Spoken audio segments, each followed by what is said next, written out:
Hello and welcome to Concert Pipeline. I'm Steve Jones. Today on the program, we have a legendary band, a band who has been around for over 40 years, a band who, without their existence, no doubt, Red Hot Chili Peppers, so many other bands wouldn't be what they are today. And I'm so excited to have them on the program. I'm going to talk to Chris Dowd of the band Fishbone here in just a moment. They have a lot going on. They're working on a new album. We'll talk about that a little bit.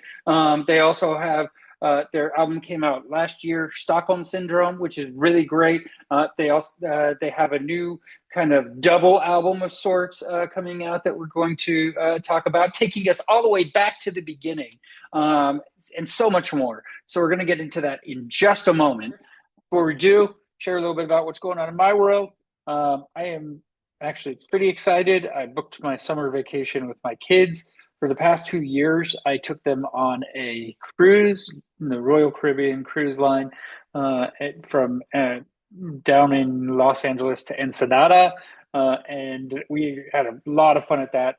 This past year was kind of exhausting, though, because I was on duty watching my son the whole time and didn't get to just relax, which is what I need to do. I need a break from work and to just let it go and completely relax.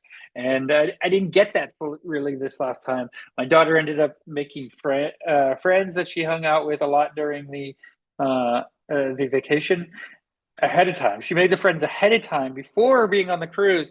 She's really smart. It was really a clever move on her part.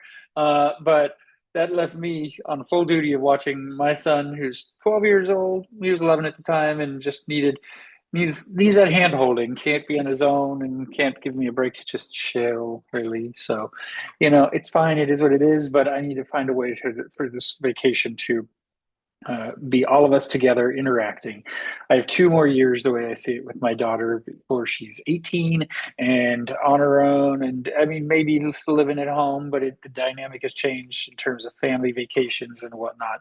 So, trying to make the most of it. So, I'm going to take the kids to Florida. We're going to hit Orlando and then drive over near Tampa and hit some beaches out there as well. There's some really nice beaches. Actually, Siesta Beach was rated the best beach in the country by TripAdvisor last year. So we're going to hit that and just really focus on doing what I didn't get to do last year, which is relax. I get one real vacation, a couple of trips throughout the year, but one vacation, and that's what I want to do. Is I want to relax. I want my kids to be a part of that, and hopefully I can accomplish that this year because that's the plan. Get to visit some family, maybe a friend out there in Florida.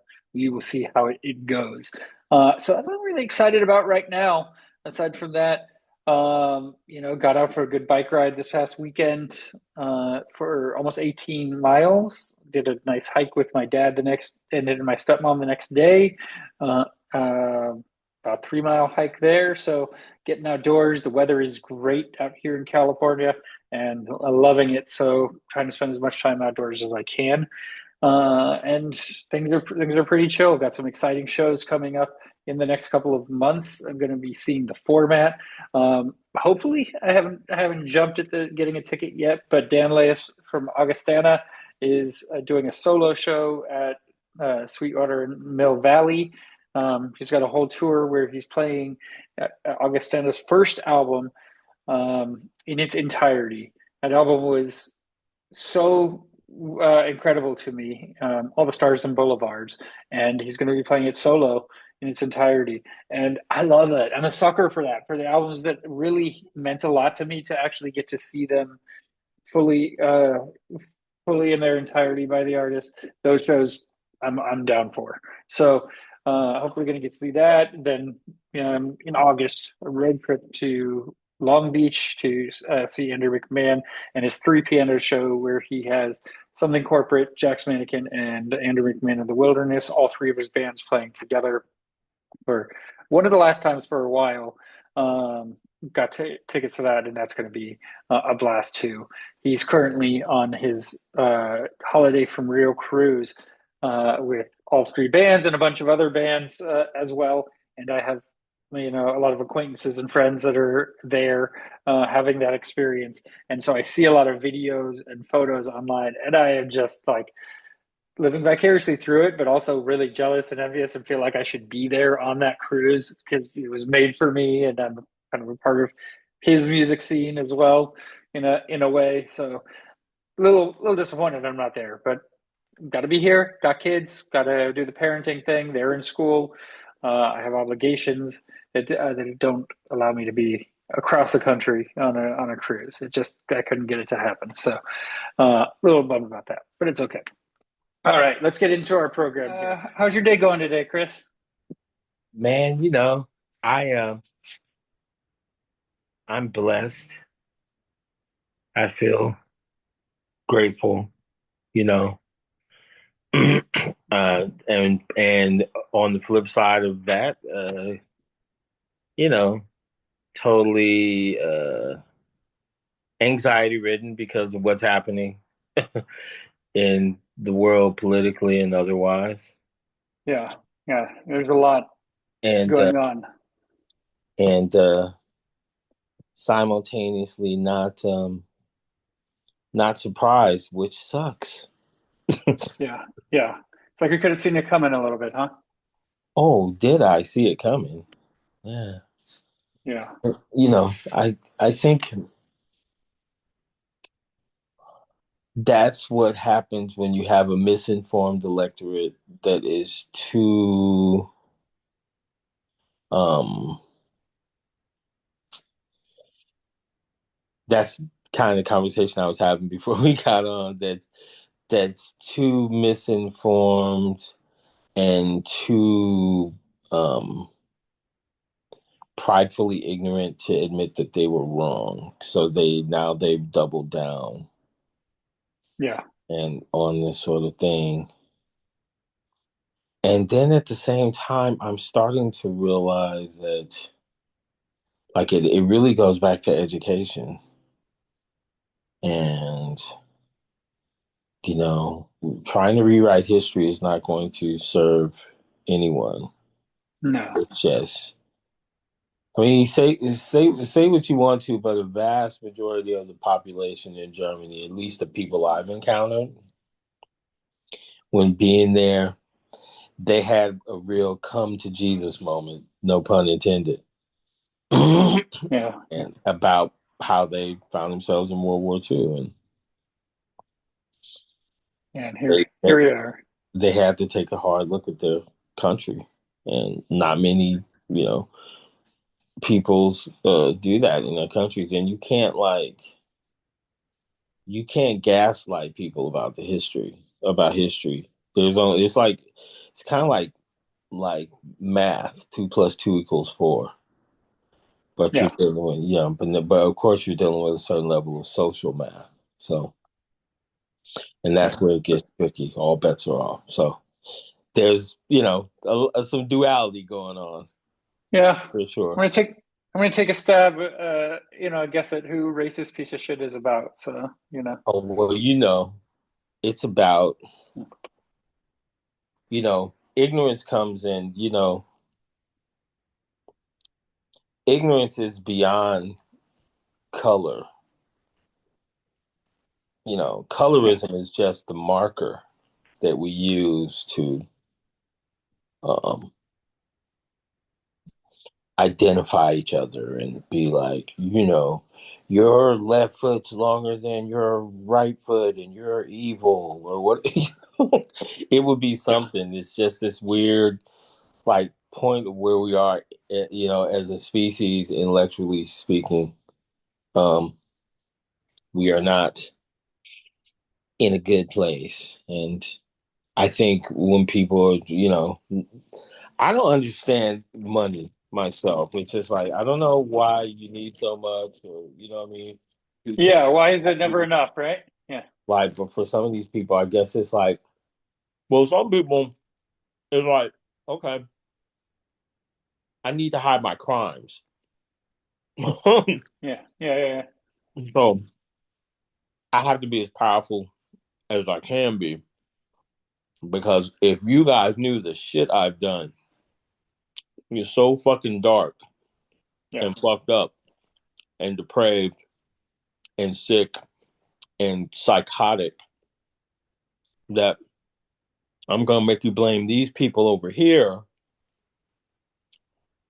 And while you're fucking got your eyes focused on the abracadabra shit, I'm gonna be fisting you like a hand puppet.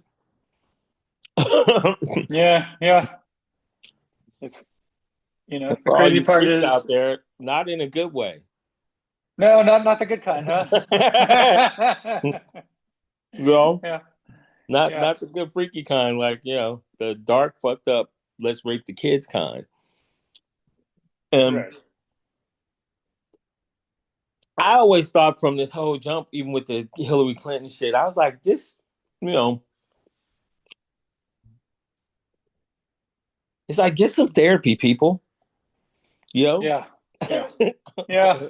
like something, like because this shit is like you're putting us all in jeopardy, and you're too psychotic to hey man, there's narcissistic people out there that they fucking get they go out and get help. Oh Somebody, yeah.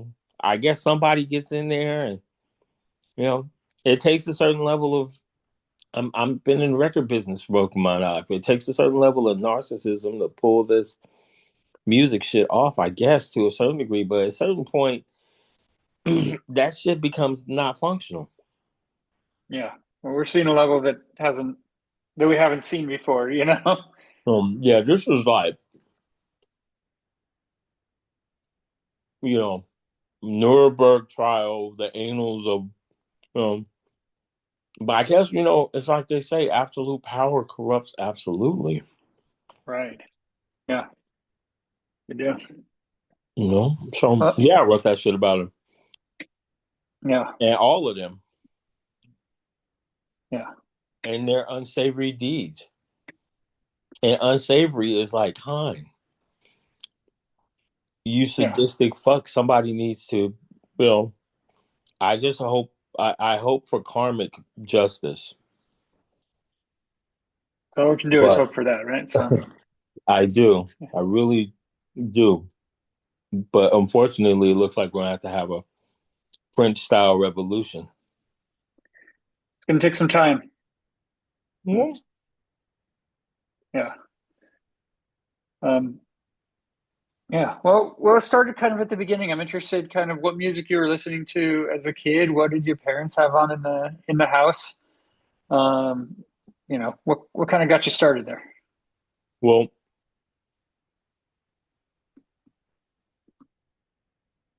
I was 6 or 7 years old when my family came to Los Angeles from Las Vegas. And, you know, I just remember music affecting me on what I would describe a spiritual level at a very young age. Just kind of like I knew that's what I wanted to do. Yeah. And Roots.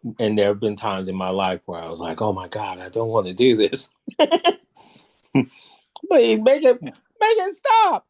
Right. But excuse me.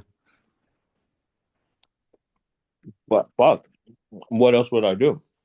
Yeah. Well, cooking, right? You could be, you Yeah, did step but aside for a while. let's be clear. If you think musicians are crazy,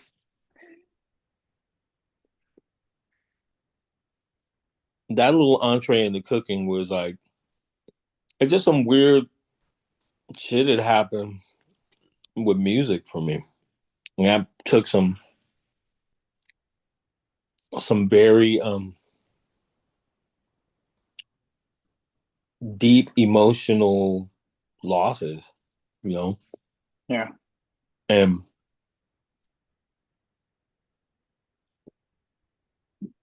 you know, being in something from the time you were 16 years old till we're a knock away from 30 is that's like your whole entire identity.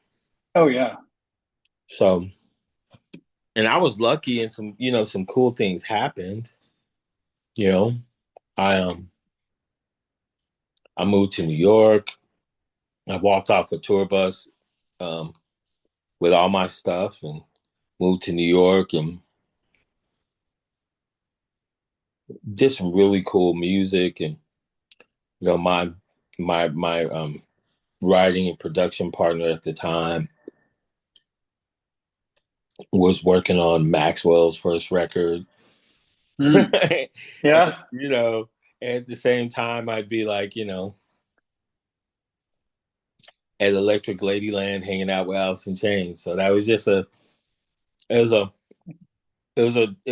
it was a fun time, but it was like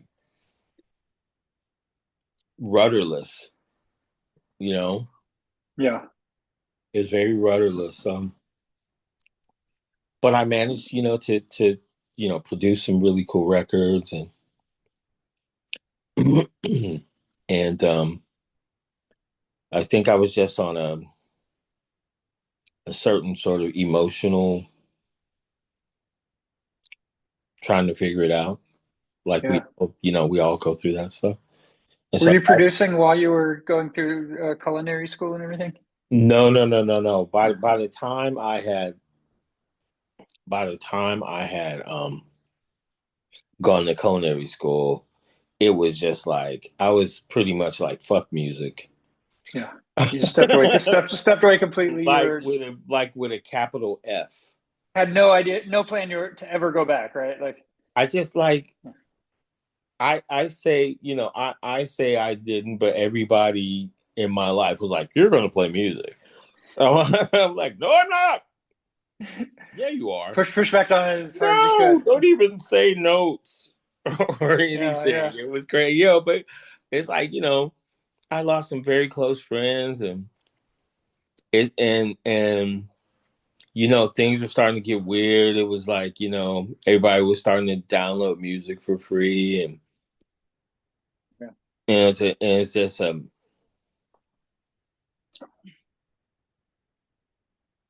sort of readapting and re sort of metamorphosizing was just felt like impossible in a certain way. So I just was like, I was like, yeah, maybe it's time to step back from this shit, like for real, before I like, I mean, if you think about the musical scene, I started up in by the time I was like 24, 25, I lost like really close friends to drug shit. Yeah. And like not that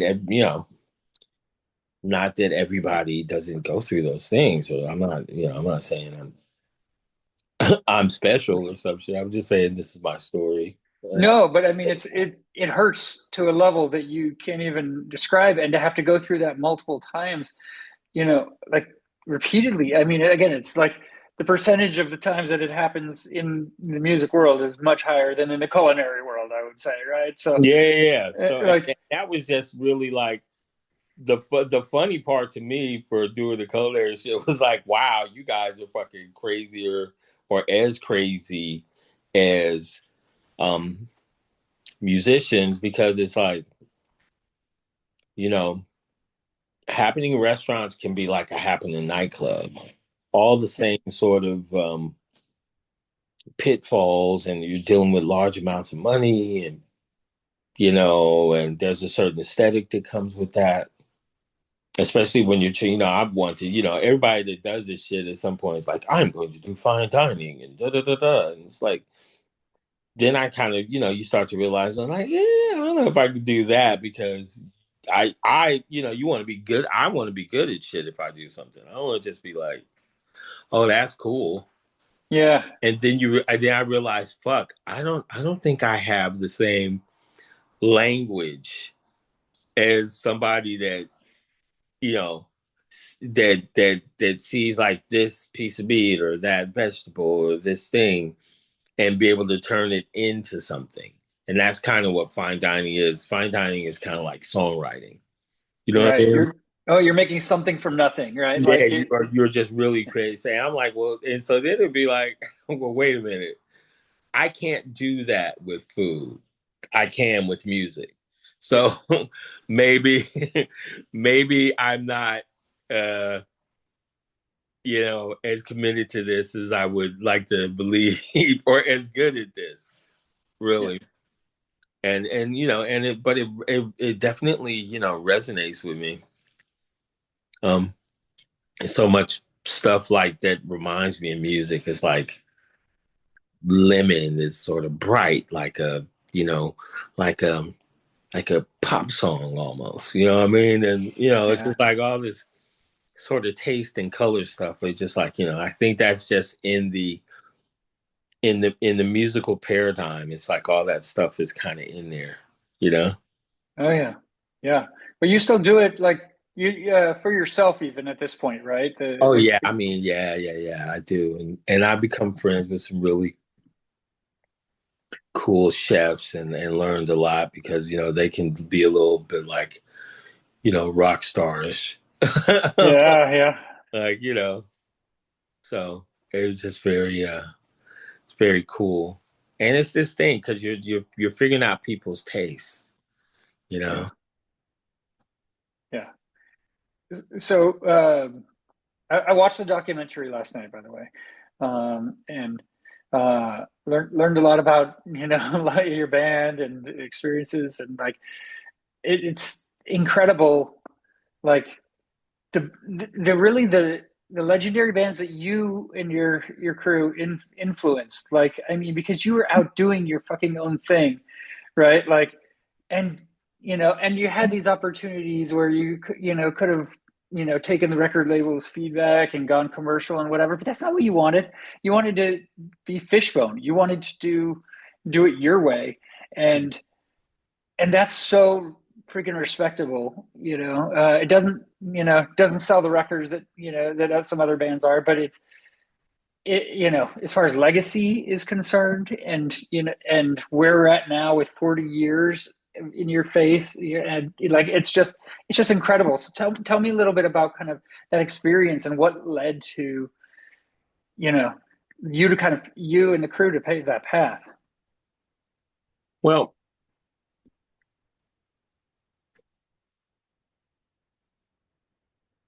I think one, misconception is musically, like we all six of us originally are lucky because we were sort of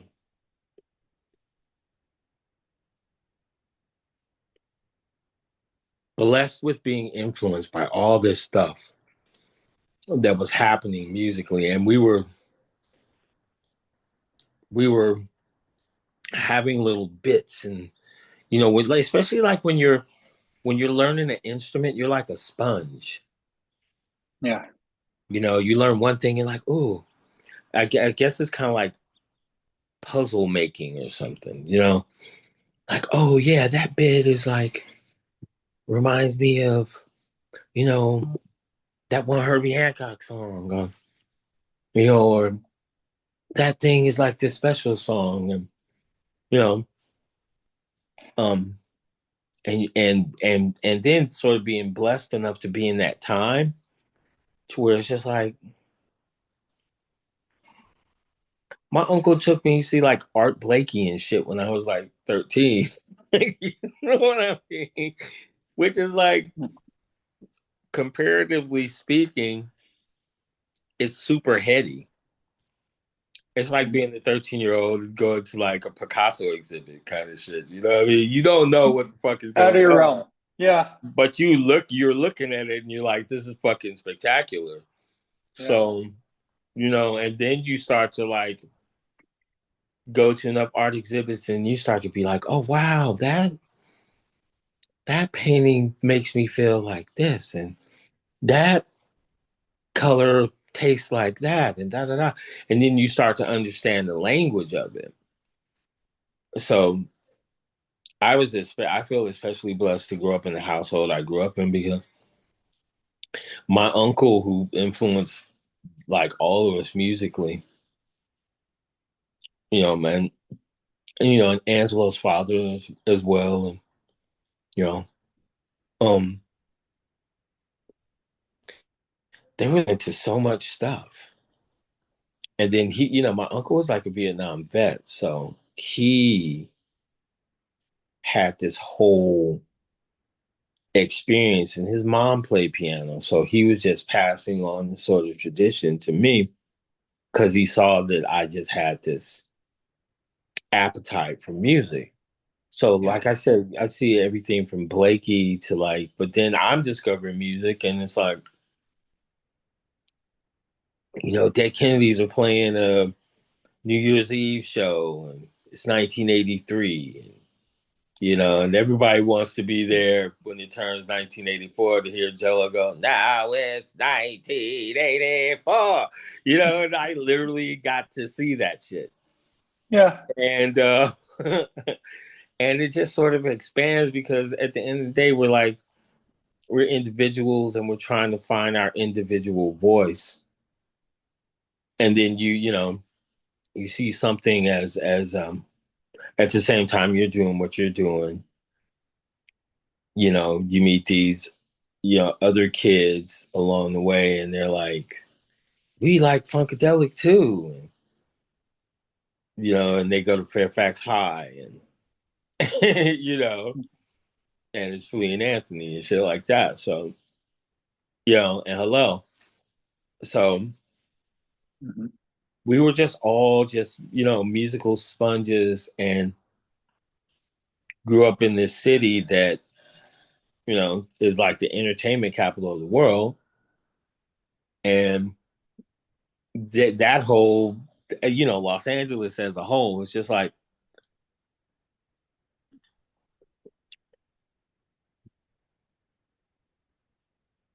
you just had so much of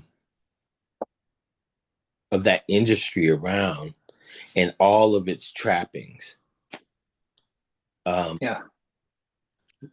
um, and pitfalls. And so we decided to blaze a certain trail, man. That's all. It's just like, to thine own self be true. That's kind of like when you're creating something. That's all you know to do is just, you know, be true to yourself. Oh, for sure. And so, what was the club scene like in back in the early '80s when you were playing these shows? I mean,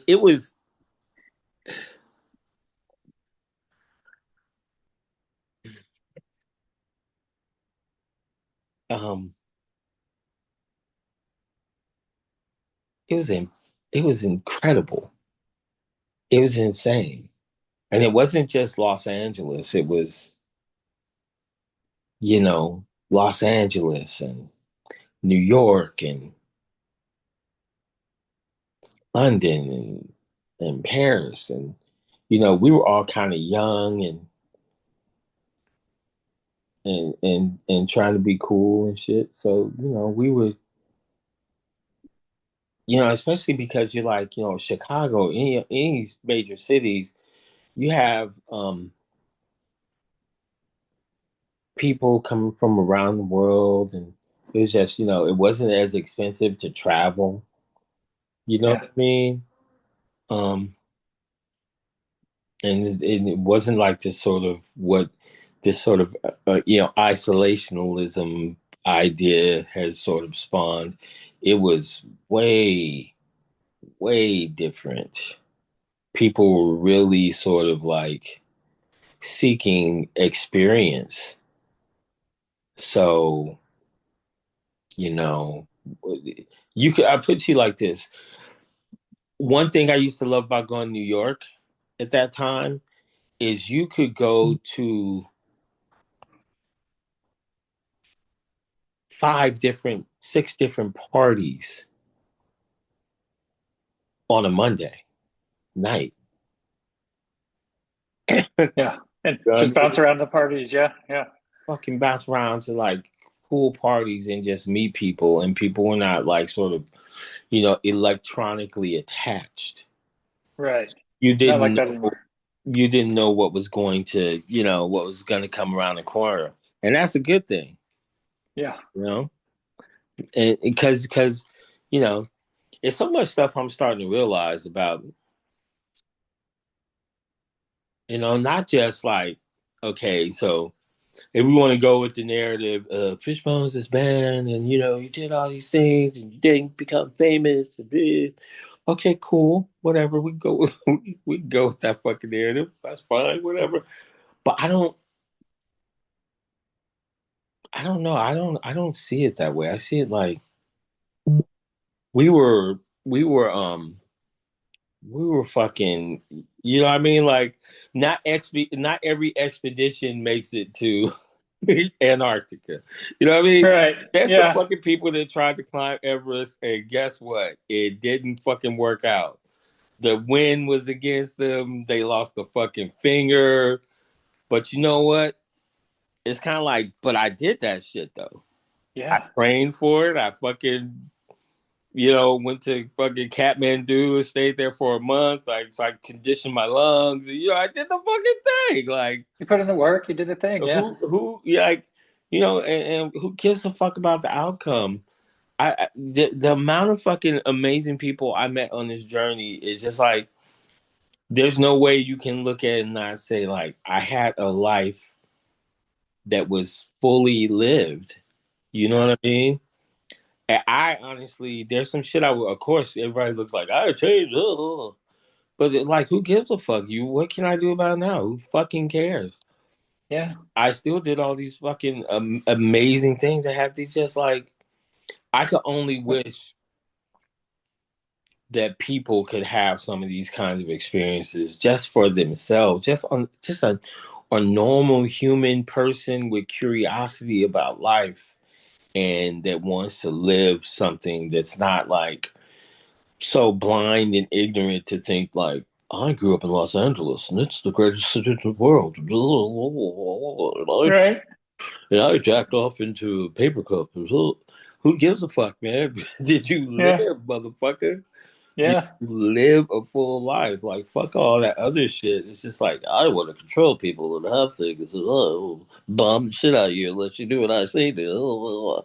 Like, where's the fucking, like, passion or life in any of that shit? So you own a bunch of shit and you bend some fucking people to your will. Big fucking deal. And it's like, I know these people that have reached these incredible heights and God bless them and everything. But, they have to deal deal with everything on a daily basis. And it's this one question that keeps repeating in my head that, well, now what do you do for a fucking encore? Yeah. What do you do? You got everything. What is everything like? What does that look like then? Okay. Yeah, Life it's goes like, on okay, and, you cool, know, you got everything. Great. And yeah. some motherfuckers get everything and are still unhappy. Yeah. You know what I mean? So, Yeah. So, so what are those highs for you, Chris? Because what are those points that you're like, I fucking did that, right? Like, and you look back and you're you like, know what, man? "Kicks." For me,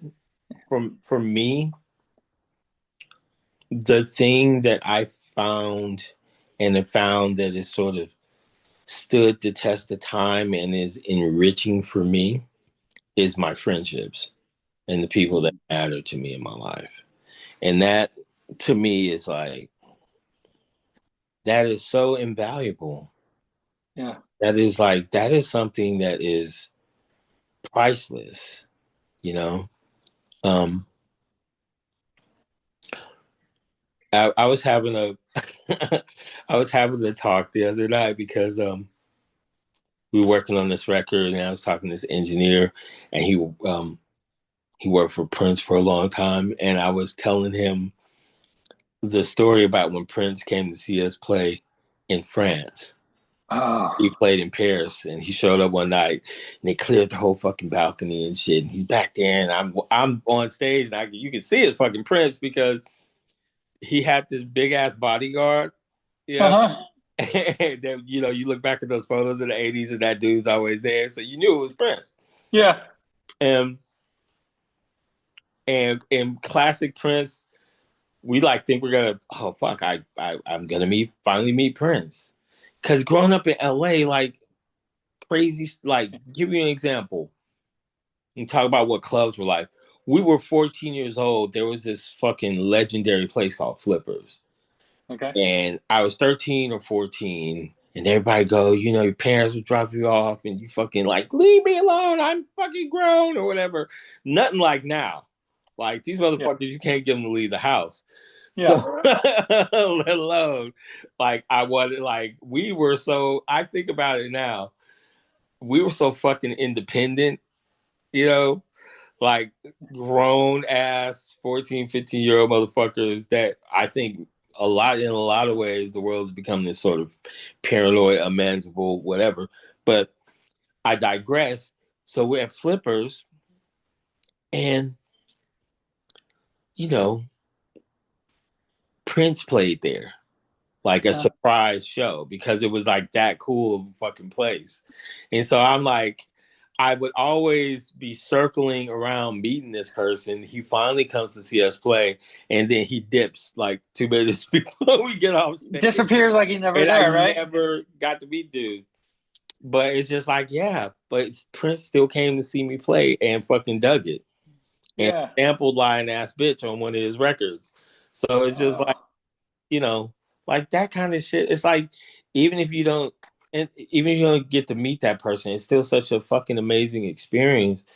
And then we opened up for Chuck Berry one time, wow. and he was the biggest fucking weirdo you've ever met in your life.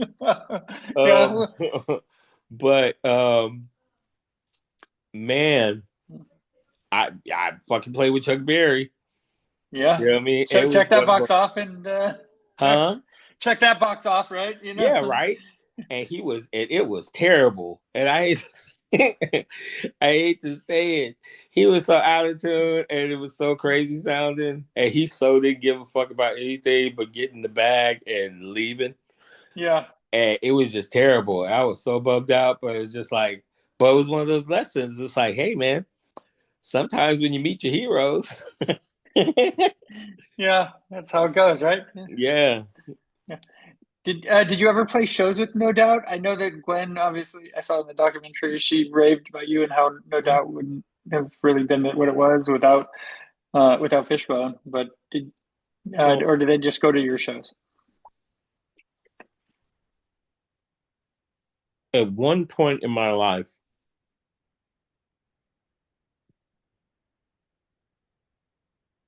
Eric Stefani would come by my house 3 or 4 times a week Oh wow. to just hang out. And I never did the math really until we started playing. But it's like basically driving from Orange County, which is like 60-mile drive from fucking 40-mile drive from here to Amp. Yeah. Yeah. And you just hang out and play piano and talk about music.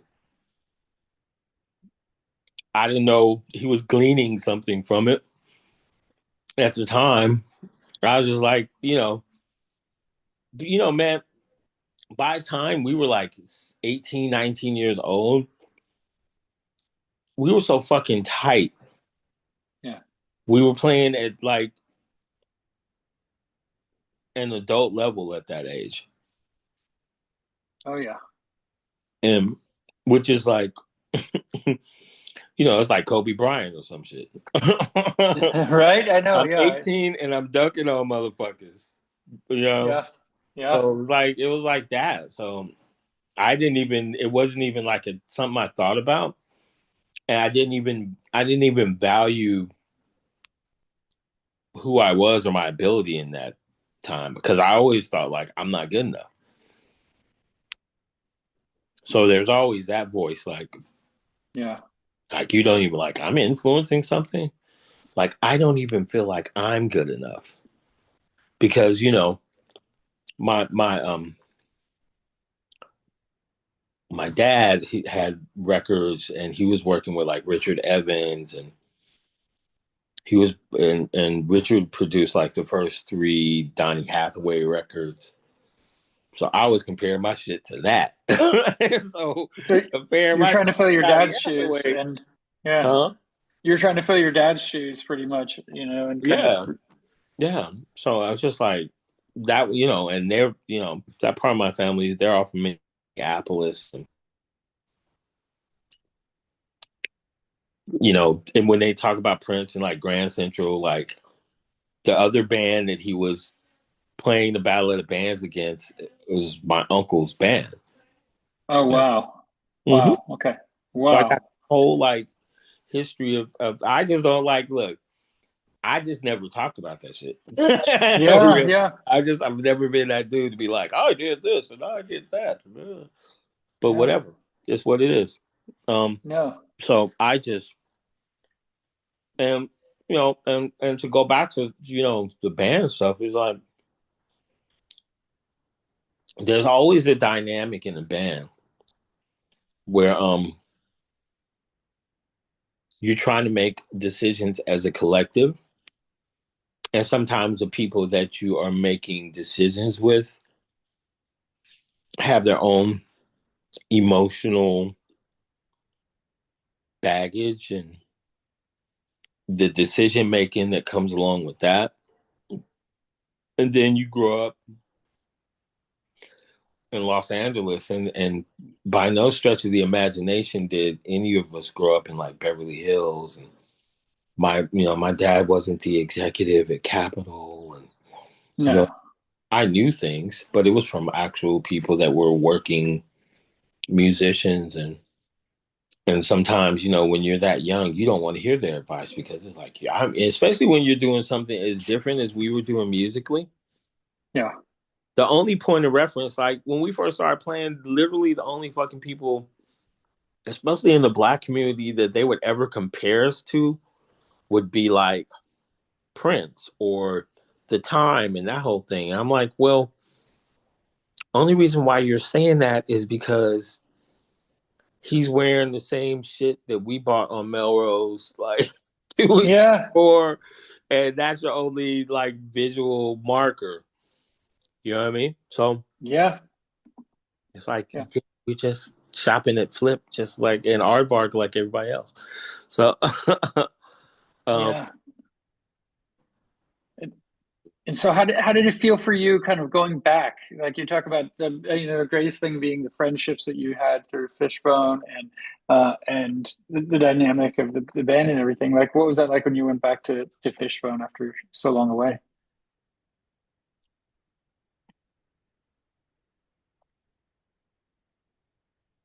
you know, conflicted. Still conflicted. Um, because you kind of hope, like, because these people are like your family, that you know I certainly, when I left the band, you know, what's that saying? All that glitters is not gold. Yeah, So, I definitely had my emotional and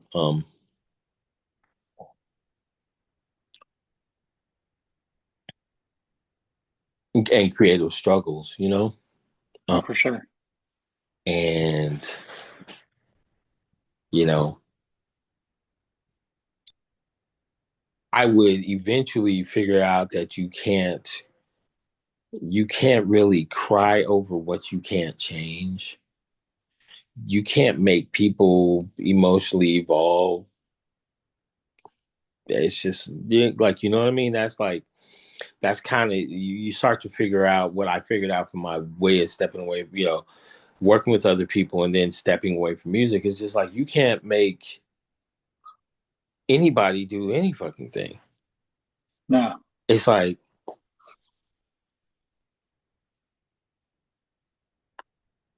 it's like it's Mm, like this country bombing Iran.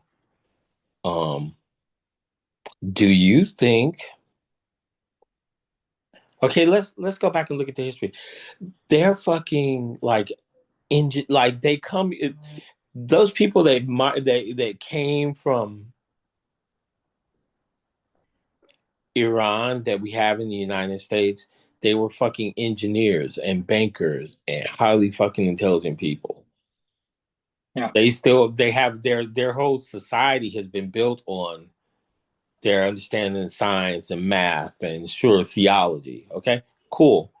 But do you think those people are fucking stupid? Do you think they don't have their best and brightest working shit just like we do? And by the way, we don't really have the brightest because half motherfuckers in this country, again, don't comprehend shit past a sixth grade level. So let's just table that. It's the same type of shit, man. You can't make Yeah. anybody. My point being, you can't make anybody do any fucking thing. No, no. You can bomb them, you can do whatever, but you're not going to kill someone's will or perspective.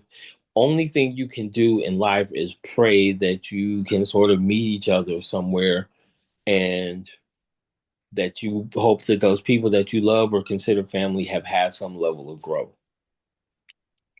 For And sure. it doesn't always work out that way, and that's fucking life.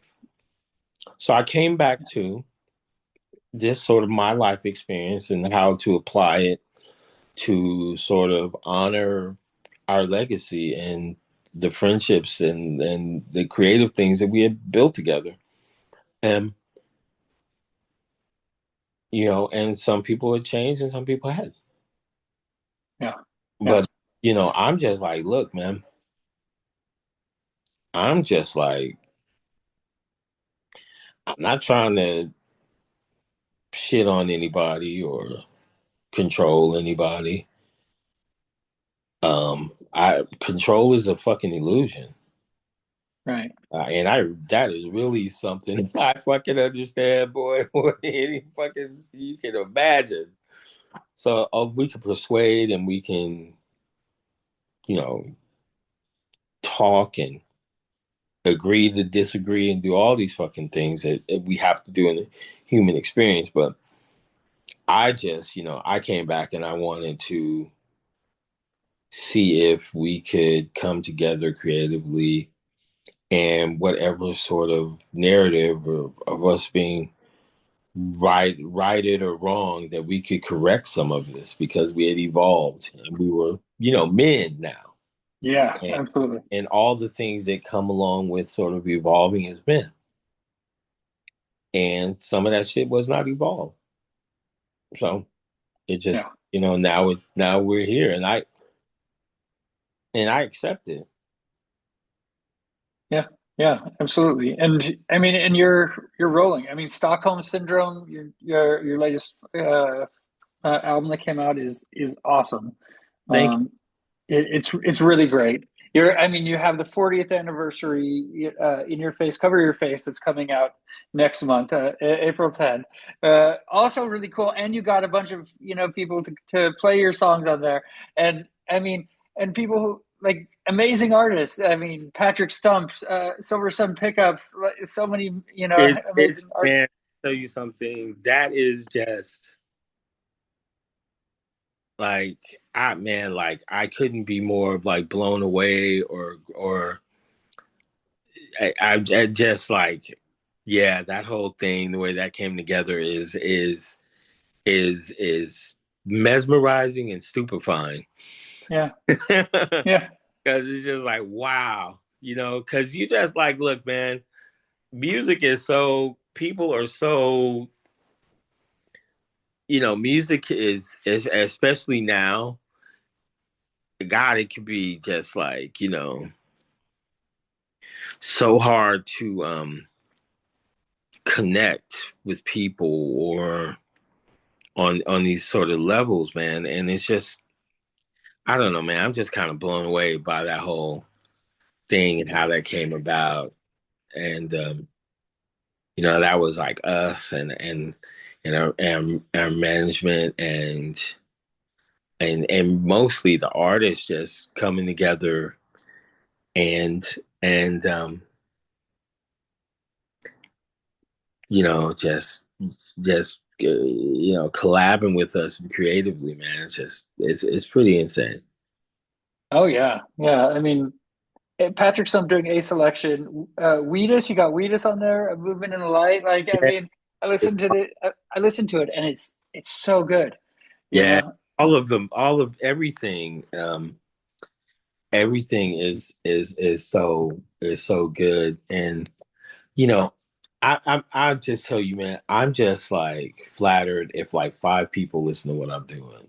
yeah, You know what I mean? yeah, Just everything that has been incrementally happening for us creatively has just been like just a really powerful thing to be a part of. And I'm just, blown away every day by, yeah, you know, because you don't expect anything that you do. You can be like, arrogant and think like, I'm going to be doing this. Ugh, I'm an icon. What, yeah. I just don't even like that shit is like, it's not even so much music that has come and gone and that anything we accomplish would have any sort of lasting influence is just astounding. yeah, yeah, for sure, for sure. And man, I don't know. It feels like you pick back up and you're rolling like you were before. Do you feel that as well? And like when you play the live shows, like does it feel is like it did back in the day, or is it just does it feel like the next chapter of what Fishbone is? Um, yeah, it feels refreshed, Yeah, definitely. Um, it's just you know, Angela and I have always had this way to listen to each other and respect each other. And so much of what you do when it's collaborative, there has to be respect there, and there has to be like, and at the same time, be willing to sort of like, you know, throw in on the adventure, you yeah, know, and I feel bad that it got in such a rut that it did, but at the same time, I can't, sometimes you can be in a situation, it can just be creatively stifling, and people, I don't blame anybody. People are just operating on what they learned in life, and you know what's that saying,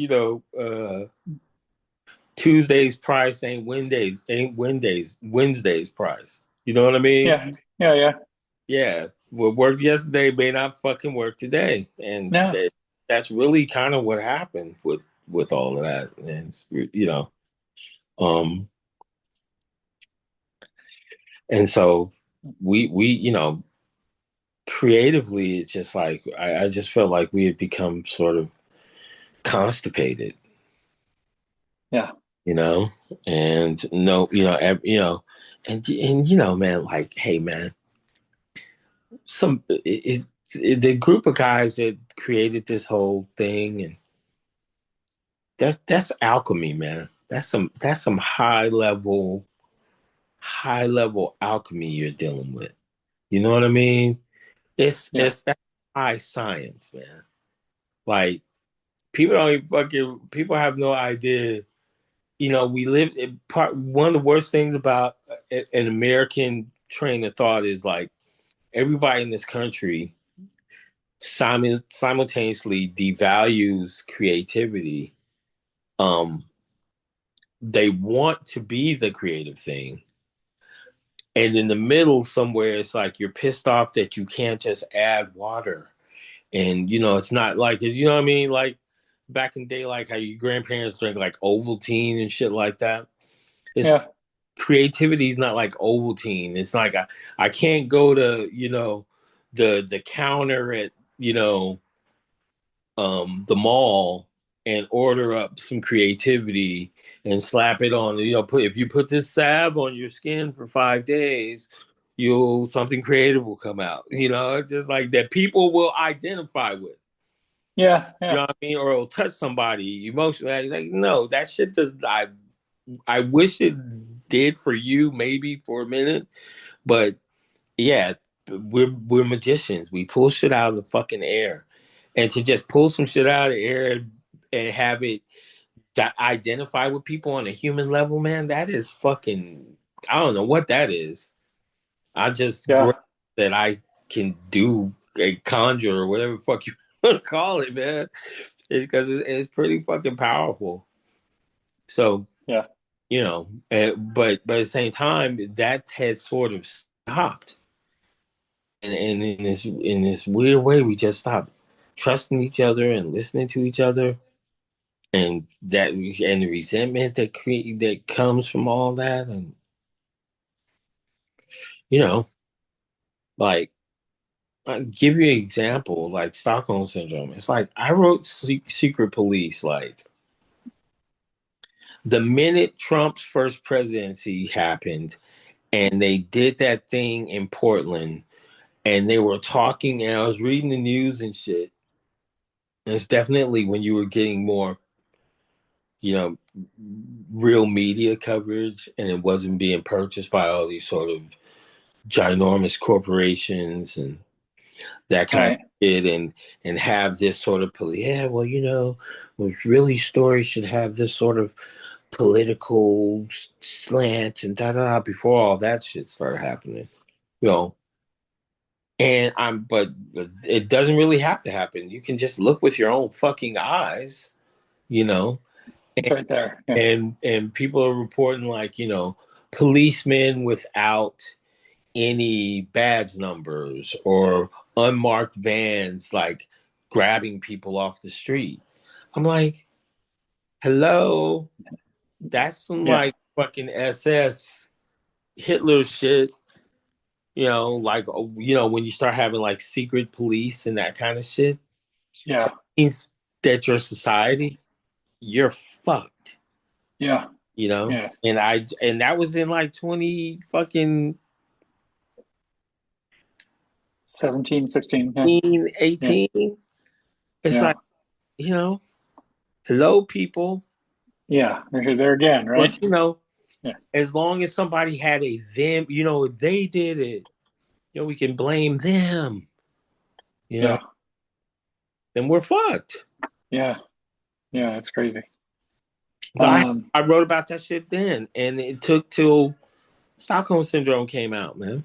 yeah. And it's just as relevant now, right? And then there were dudes within the band, and you know, I'm not gonna name names, but that we shouldn't write political shit. I'm like, bro, what fucking band have you been in Yeah. the whole time? Yeah. I mean, it's been there though, since the Like, beginning. Like, we got talked into some bullshit when we were like 18, 19 years old. But I'll tell you this in this interview right now, fucking ugly is about Ronald Reagan. wow.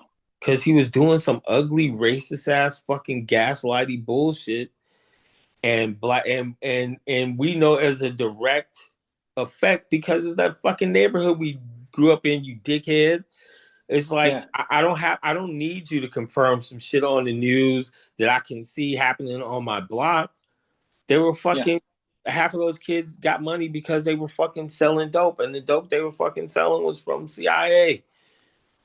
So they could do a fucking That's arms deal, Iran Contra, and now we're doing some fucking goofy shit right now. And I don't need the fucking media. I don't have to go look at MSN Now or Fox News or any of that shit. I saw it with my own fucking eyes. So much so they made a goddamn TV show about it. right. You know what I mean? And Yeah. all of a sudden, well, finally the CIA had to disclose that yes, that was in fact a program. Like, well, that's the fucking American government. And I thought the CIA was only supposed to act outside of the United States and have influence. So it's like, Yeah. look, man, these fucking people could run around this country and be naive if you fucking want to. Yeah. Yeah. It's crazy. But if you come looking for my ass and you think you're gonna do something, I'll tell all these fucking redneck motherfuckers, a catching comes before a hanging. Yeah. You'll have to Yeah. fucking catch me first, motherfucker. Yeah. Yeah. So, anyways, So, I so, digress. I'm yeah. gonna have to go political outbursts. You'll have to excuse. It happens. It We happens. start We're in talking a tense. about, Yeah. people that I grew up with in the same fucking neighborhoods. I feel a responsibility to speak out about that shit. Yeah. I'm We're in a, not let any society or some fucking asshole sitting in the fucking White House piss down my leg and tell me it's rain. It's not gonna fucking happen. I wasn't raised that way. I wasn't raised by ignorant people. Send fucking, send Barron Trump's ass to goddamn Iran. right. Put it Yeah. right that 6'9" motherfucker's hand. And by the way, I'll give him a pointer, zigzag motherfucker. Yeah. Yeah. Yeah. Don't. you It's a good know. point. It's a good point. Uh, well, I got two more questions for you, Chris. And thank you for being so generous with your time. One is you talked about new music, and I know you're doing a Kickstarter for the new album that you're putting together.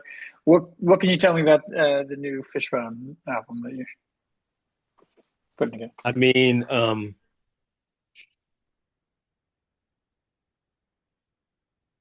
uh, when it when we first started talking about doing a record, it's like I I I I always want to treat what we do creatively with Fishbone as um it has always been the idea of is that it's a collective group of musicians trying to hear each other. That's what a band is.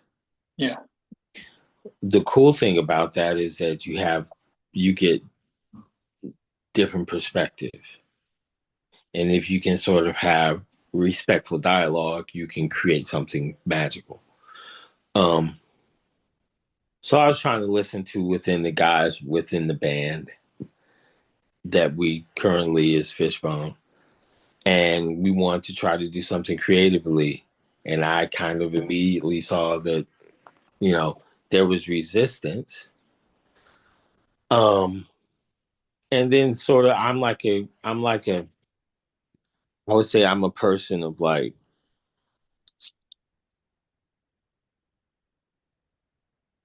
I'm in the same world everybody else is in, right? yeah, And so I'm watching the same crazy shit go on. And honestly, I'll be honest with you, man. I would love to make a record that didn't have something to say politically. I really would. So as soon as everybody stops doing this fucking crazy shit, I can stop writing about it. Like, please just stop doing crazy shit. I don't have anything to say.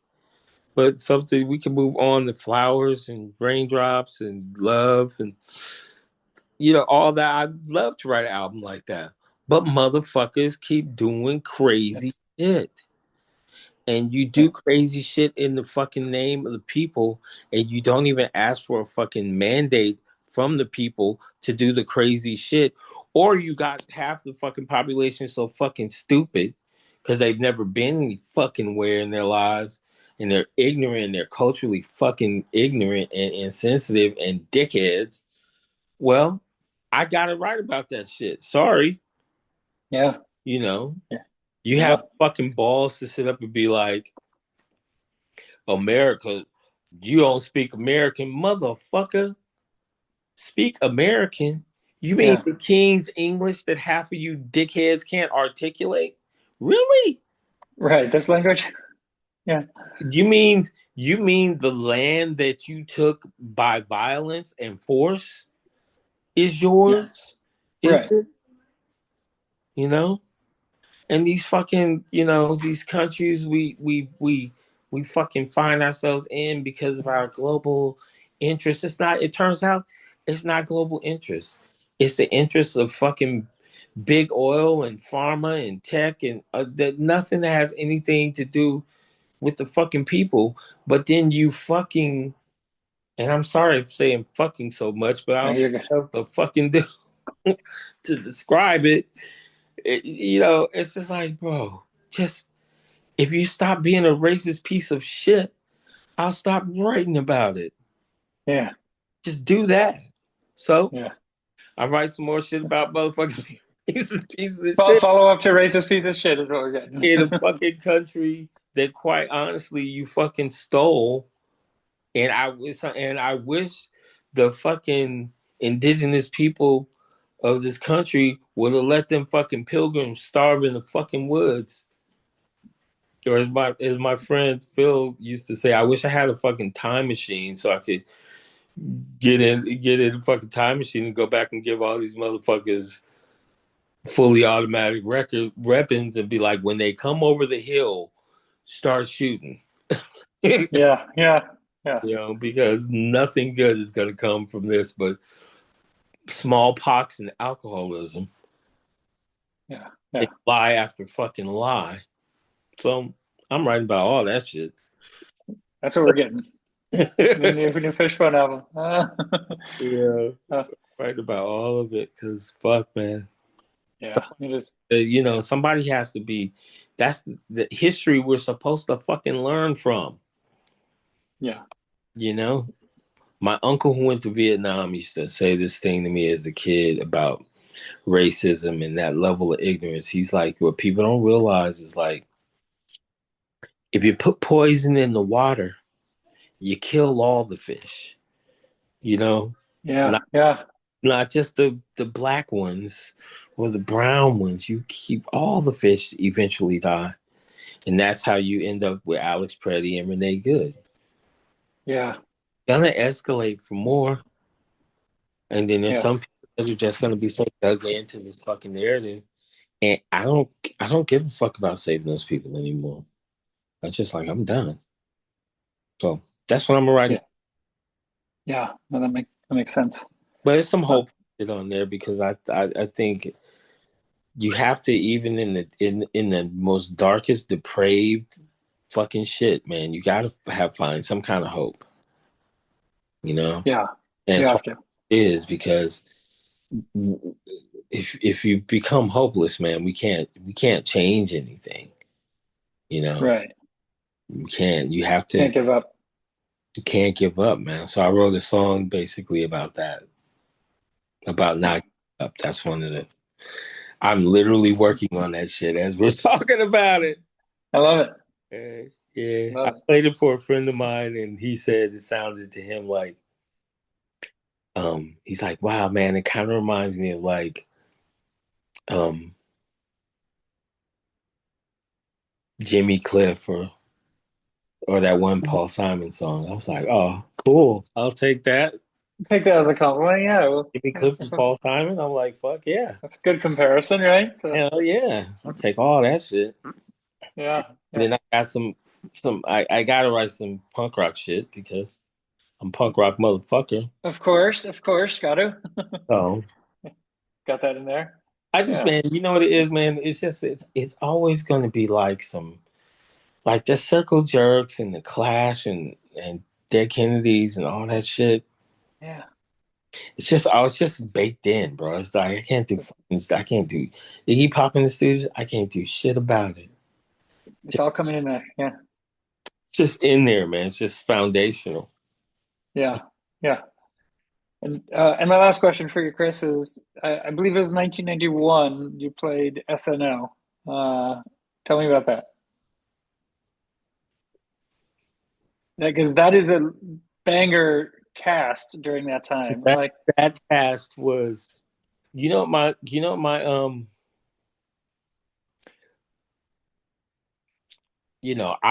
man, like, look, I was so my grandfather owned a nightclub that I grew up across the street from when I was a kid. mhm. I lived in LA and then I lived it with my grandparents in the South for like 4 or 5 years as a little kid. I let's just say LA wasn't gelling for me as a really young kid. So I grew up across the street from that nightclub, and I remember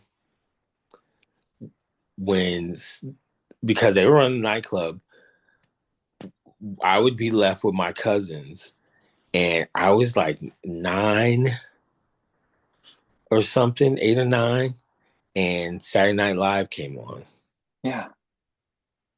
and we would stay up and watch it. And I didn't get it was just some shit that, you bad little badass kid. you got no supervision. You're just watching all types of wild shit on TV, you know? And so I just remember that and remember how funny I thought Chevy Chase was. And, you know, as a little kid, I read a lot. So I started discovering Mad Magazine and Uh-huh. all Yep. that kind of stuff. So later on, Onion and, all those sort of, cerebral sort of thing. So then to finally be on this fucking set, and then I remember being a teenager and seeing Fear play on Saturday Night Live and like fucking, when they did it, I was like, I gotta play, SNL.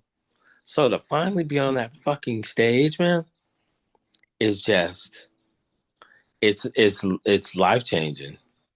Yes. It was a life changing experience, and then to be sitting there and watching Chris Farley with his fucking hair all like trying to remember lines and like he's like 5 feet away from you and it's all live and it's all fucking happening and Adam Sandler and I just um was talking to Chris Rock and just the whole fucking it was incredible and at the time I think it was like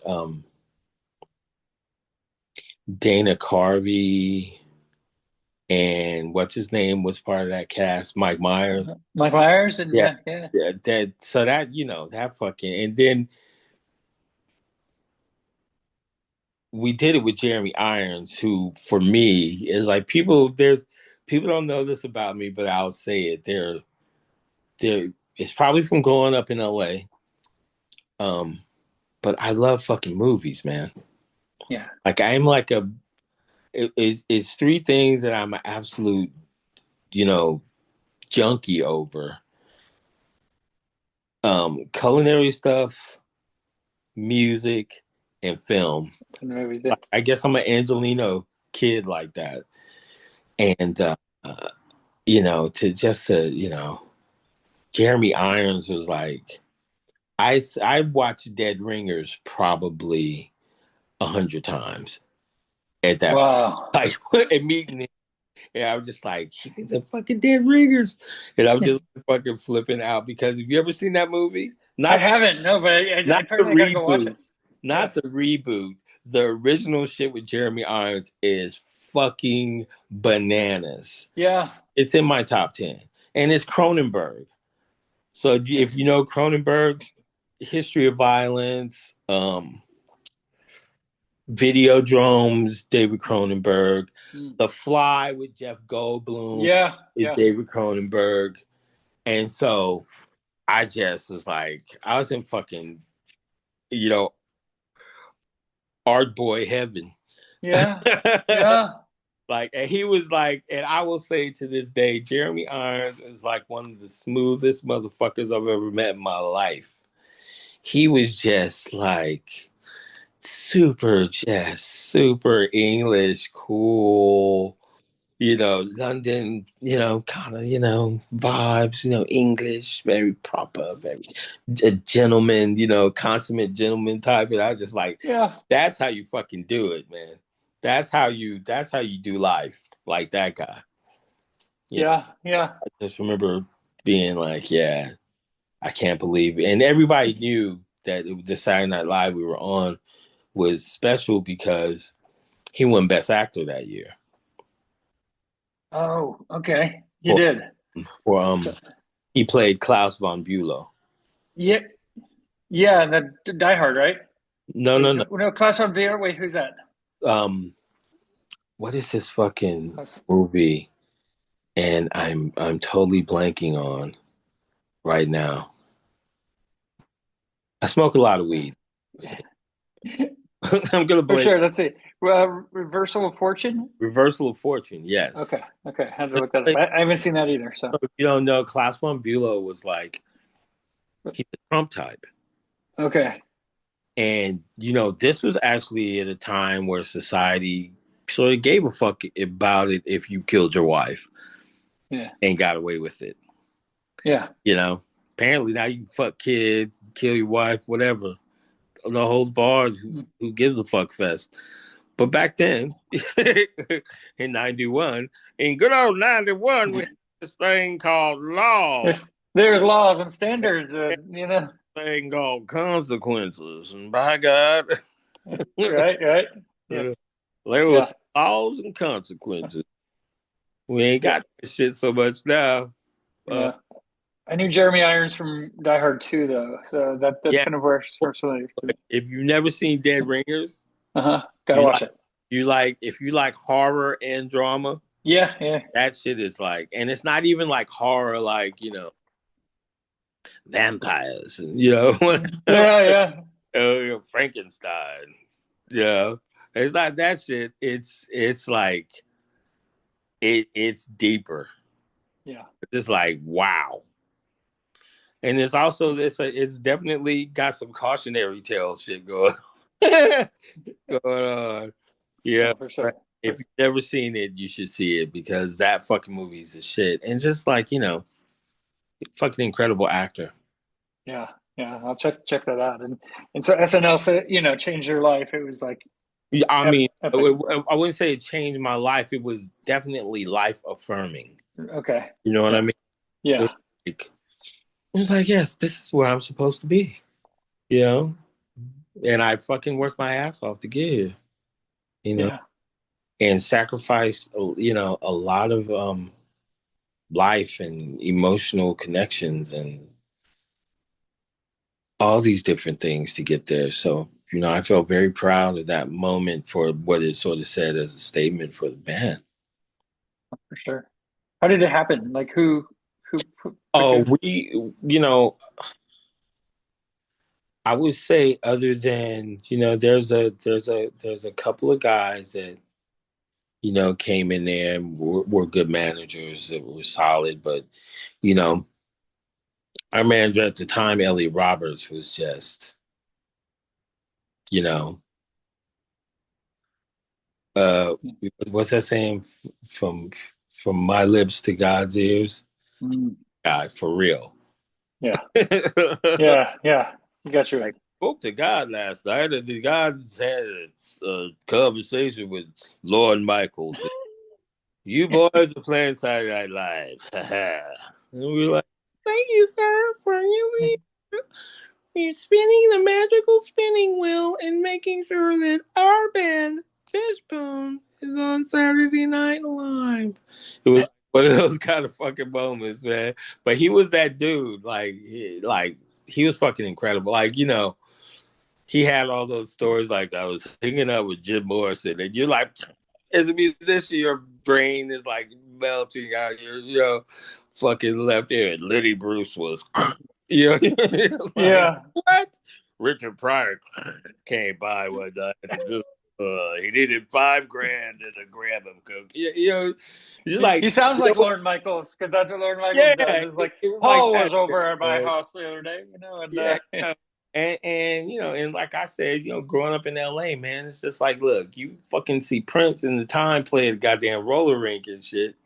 yeah. You know what I mean? And you know, Billy Zapka was in Fishbone for like 5 seconds when we were in junior high school. Oh, really? Yeah, just like we have all. Again, that's like some growing up in. Lost Chris. But if you tune in this long, thank you for tuning in. Apparently, we're ending in a big banger of a story that William Zapka from Karate Kid was in Fishbone for a minute, which is not on their wiki page. So I did not realize that, but that is so cool. That is so cool that he played with them. So uh, let's move on to the final segment of the program, the music news.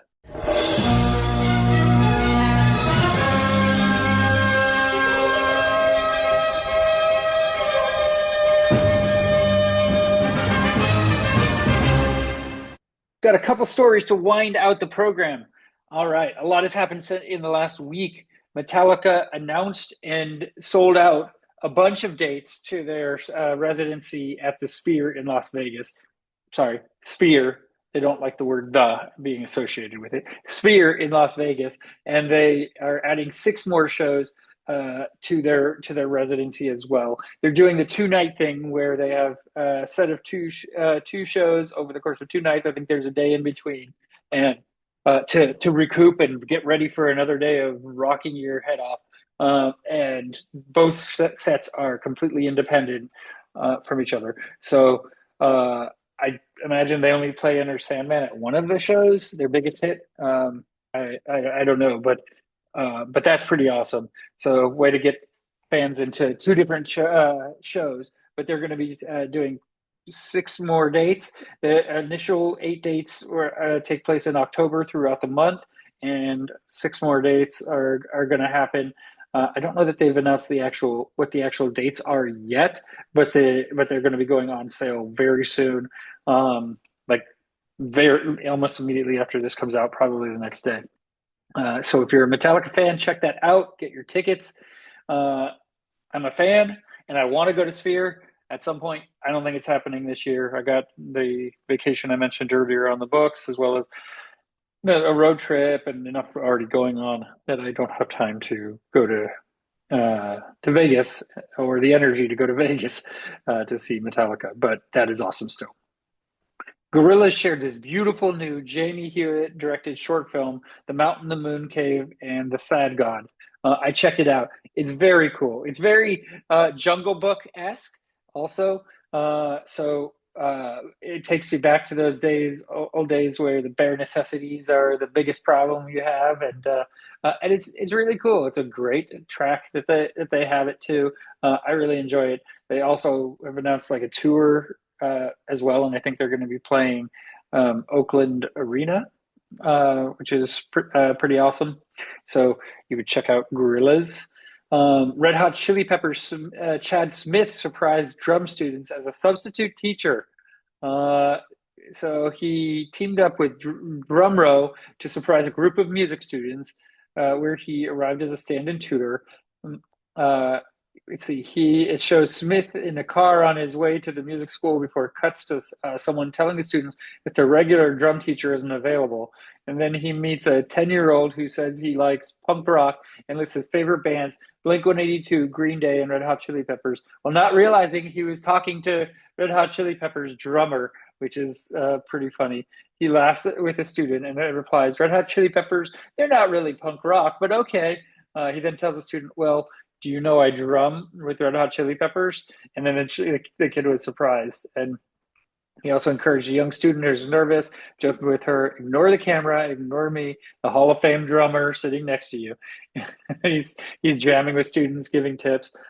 Really cool. He's one of those cool dudes that just kind of has fun, right? He just has a great time doing what he does. And that is really cool.